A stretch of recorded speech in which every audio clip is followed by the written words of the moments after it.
रूप से मिलनी चाहिए। क्योंकि एक बार को आप सोचिए, आखिर उस बच्चे की गलती क्या होती है जो एक गरीब घर में पैदा होता है और उसको बेहतर शिक्षा से वंचित होना पड़ता है। शिक्षा के सामने एक पैसे की दीवार खड़ी है, जो जितनी ऊंची दीवार लांघ सकता है, जो जितना अधिक पैसा शिक्षा पे खर्च कर सकता है, वो उतनी बेहतर शिक्षा पा सकता है। लेकिन अगर एक देश एक है, लोकतांत्रिक देश है, तो शिक्षा भी सबको एक समान रूप से तो मिलनी ही चाहिए।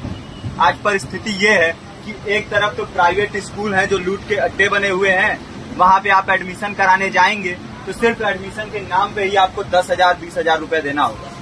और कमीशन खोरी का ऐसा धंधा है कि कॉपी, किताब, टाई, बेल्ट, ड्रेस, जूता कहाँ से खरीदना है ये आप नहीं तय करेंगे वो प्राइवेट स्कूल वाले। यानी आम लोगों की मेहनत की आखिरी कौड़ी उनके जेब से वसूल लेना चाहते हैं। और दूसरी तरफ सरकारी स्कूलों में न तो पर्याप्त टीचर है, न पर्याप्त बिल्डिंगें।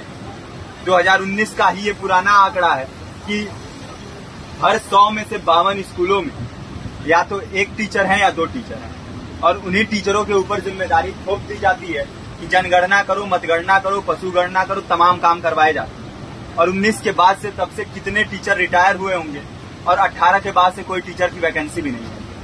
आप खुद भी सोच सकते हैं ये परिस्थिति और कितनी बिगड़ी हो। इसीलिए हम लोग ये मांग उठा रहे हैं, चाहे कोई राष्ट्रपति का बच्चा हो या किसी मजदूर का, सबको शिक्षा एक समान मिलनी चाहिए और निःशुल्क रूप से मिलनी चाहिए। प्रेमचंद ने अपने दौर में भी कहा था कि एक सभ्य समाज में ऊंची से ऊंची तालीम मुफ्त होनी चाहिए और इसका पूरा खर्च गवर्नमेंट को उठाना चाहिए। क्योंकि हमारे देश को फौज से ज्यादा आवश्यकता तालीम की है। और शिक्षा से जुड़ता हुआ ही दूसरा मुद्दा हम लोग उठा रहे हैं।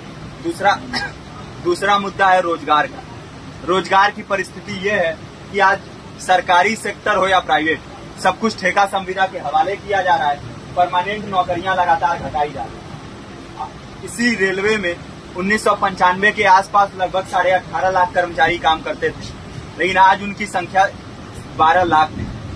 आप खुद भी सोच सकते हैं कितने बड़े पैमाने पे परमानेंट पदों को घटाया जा रहा है। और आज आलम ये है, एक तरफ लाखों पद खाली पड़े हैं, फिर भी कोई वैकेंसी नहीं निकलती। जो वैकेंसियां निकलती हैं उनमें भ्रष्टाचार होता है, पेपर लीक हो जाते हैं। RO, UP police, BPSC, SSC, CGL, ऐसे तमाम पेपर लीक हो चुके हैं, आप लोग भी जानते ही हैं। अभी नीट की धांधली में ये पता चला कि एक एक पेपर 30 लाख से 50-50 लाख रुपए में बेचा गया। हम और आप तो ये पैसा नहीं दे सकते। पूरी की पूरी कारस्तानी सरकार, प्रशासन, शिक्षा माफियाओं की होती है। और भुगतता कौन है? आम घरों के लोग, जो लोग सालों साल तैयारी करते हैं, दिन भर में 10-10 घंटे, 12-12 घंटे पढ़ते हैं। और इतनी कड़ी मेहनत के बाद, सालों साल की मेहनत के बाद उनके हाथ लगती है तो सिर्फ हताशा, निराशा, अवसाद। बहुत से छात्र नौजवान जो इस बेबसी में, इस डिप्रेशन में नहीं जी पाते, आत्महत्या तक के कदम उठा लेते हैं। लेकिन ये देश की विडंबना है कि टीवी चैनल, अखबार, मीडिया, नेता, मंत्रियों के लिए कहीं ये कोई मुद्दा नहीं है। उनके लिए मुद्दे हैं तो जाति, धर्म, रंग, नस्ल, अगड़ा पिछड़ा। आज जब पूरी परिस्थिति इतनी भयावह है तो ये जरूरी है कि लोगों के बीच में जाया जाए, लोगों को संगठित किया जाए और एकजुट किया जाए। क्योंकि आज अगर अपने मुद्दों पर बोलेंगे नहीं तो कल को ये परिस्थिति और बिगड़ेगी। हो सकता है ले देके अपनी जिंदगी तो हम लोग काट ले जाएंगे, लेकिन आने वाली पीढ़ियों को क्या भविष्य देके जाएंगे, ये भी सोचने वाली बात है। हमारे साथी ने आपको पर्चा दिया है, पर्चा आप तक पहुंच गया है। पर्चे में और भी बातें हैं, इसको पूरा विस्तार से पढ़िए। पर्चे में हमारा नंबर है, संपर्क कीजिए।